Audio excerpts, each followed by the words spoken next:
مالیې وزارت د هیواد د نافذه قوانینو د حکمونو له مخې او د بشر حقونو نړیواله اعلامیې په رعایتولو سره ښځې د ټولنې نیمه برخه بللې او د هغوی د بشري سرچینو پراخولو د مالیې وزارت په ټولو کلیدي ادارو او برخو کې د هغوی په پراخ او عادلانه ګډون له پراختیایي او اقتصادي پالیسیو تر بودیجې مسلکي جوړونې او وړتیا لوړولو د پرمختګ لپاره د وړ شرایطو او فرصتونو تامینولو د ښځو ترفیع او لوړوالي ته ژمن دی او په دې برخه کې په تیرو 3 کلونو کې عملي او چټک ګامونه پورته کړي دي.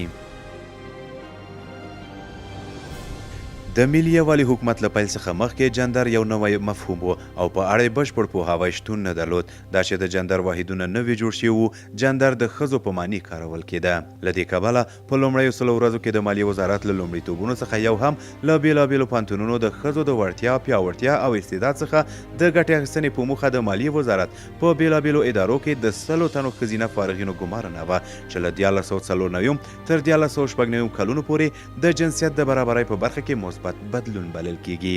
همداشان په ټولو کاري برخو کې د ټولنیزې جنسیتي برابرۍ لکه رهبري او پریکړه نیونې د مدیریت لپاره د ښځو پیاوړتیا او دوی ته د ودې په موخه اړین امکانات او فرصتونه برابر شوي دي تر څو د مالیې وزارت په اړوندو ادارو کې د دوی رول او برخه پلي او مراعات شي.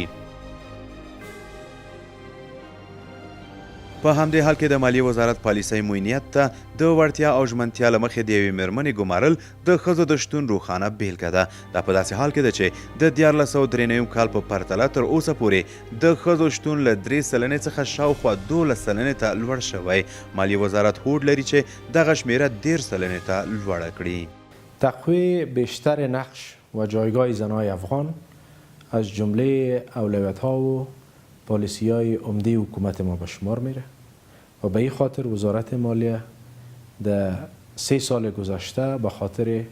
انکشاف منابع بشری و مشارکت همه‌جانبه زنان در تمام بخش‌های کلیدی وزارت از پالیسی‌های انکشافی و اقتصادی گرفته تا بودجه سازی و مسلکی سازی اداره شرایط مناسب را برای ترفیع و ارتقای مامورین وزارت مالیه فراهم کرده که در این مورد گام‌های عملی را ما برداشتیم. همچنان ما مصمم هستیم که بر علاوه کارهایی که تا فی‌الحال انجام شده نقش زنان را در تصامیم عمده پالیسی وزارت، تقررشان در بستای کلیدی و ایجاد فضای امن و مسئول کاری اقدامات عملی بیشتر را انجام بدیم.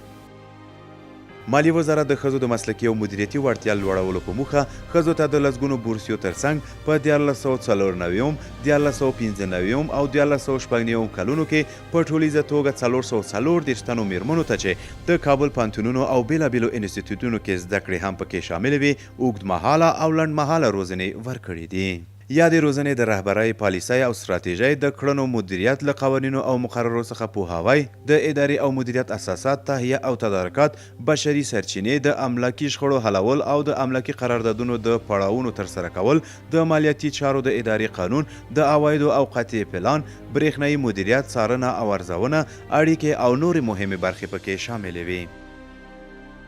د مالیې وزارت رهبري د جندر په برخه کې د تیرو 3 کلونو لاسته راوړنې د قناعت وړ نه بولي، بلکې هڅه کوي چې د ښځو وړتیا لوړولو او په کلیدي بستونو کې دوی ته د کاري فرصتونو د جوړولو د دې وزارت په سترو پریکړو کې د ښځو د رول او امن فضا رامنځته کولو ترڅنګ هغه ژمنه چې د ښځو د پیاوړتیا په برخه کې د بروکسل په کنفرانس کې شوې وه د پلي کېدو لپاره عملي ګامونه واخلي.